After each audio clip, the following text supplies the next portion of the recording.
بسم اللہ الرحمن الرحیم۔ السلام علیکم ورحمۃ اللہ وبرکاتہ۔ میرے عزیز ساتھیوں، احمد اللہ شاہ مدرسی کو کون نہیں جانتا؟ احمد اللہ شاہ مدرسی کو انگریز نے ہتھکڑیاں پہنا کر گورے کے سامنے پیش کیا تو گورا ہٹ کر اٹھ کر رونے لگا۔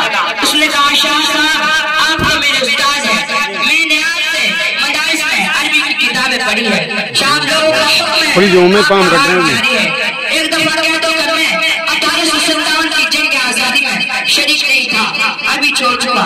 احمد اللہ شاہ مدرسی نے بڑی عجیب بات کہی کہ او میرے شاگرد انگریز، میں اپنی جان کو بچانے کے لیے رسول اللہ صلی اللہ علیہ وسلم کے خلاف ورزی نہیں کروں گا۔ یہ تھے علماء دیوبند جنہوں نے جنگ آزادی میں بھرپور حصہ لیا۔ وما علینا الا البلاغ المبین۔ السلام علیکم ورحمۃ اللہ وبرکاتہ۔